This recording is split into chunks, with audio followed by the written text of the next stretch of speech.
சூழல்ல இருக்கிறோம். மறந்துடாதீங்க, மறந்து இருந்துடாதீங்க. பாசிச பாஜகவை வேறொருக்க வாக்களிப்பு கை சின்னம். மறந்துடாதீங்க. மோடியை வீட்டுக்கு அனுப்பிட வாக்களிப்பு கை சின்னம், கை சின்னம். உங்கள் சின்னம் கை சின்னம், ஏழைகளின் சின்னம் கை சின்னம், வெற்றியின் சின்னம் கை சின்னம். மறந்துடாதீங்க, மறந்து இருந்துடாதீங்க.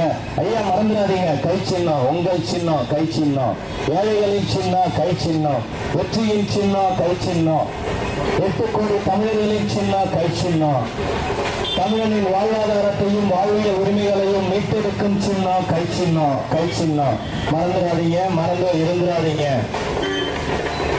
அன்பார்ந்த பெரியவர்களே, தாய்மார்களே, வாக்காளர் வல்லல்களே, வருகின்ற திருவள்ளுவர் பாராளுமன்ற தேர்தலில் திரு சசிகாந்த் செந்தில் ஐஏஎஸ் அவர்கள் ஐஏஎஸ் பதவியை துறந்துவிட்டு மக்களுக்காக, மக்கள் பிரச்சனைகளை தீர்ப்பதற்காக, 8 கோடி தமிழர்களின் வாழ்வாதாரத்தை மீட்டெடுப்பதற்காக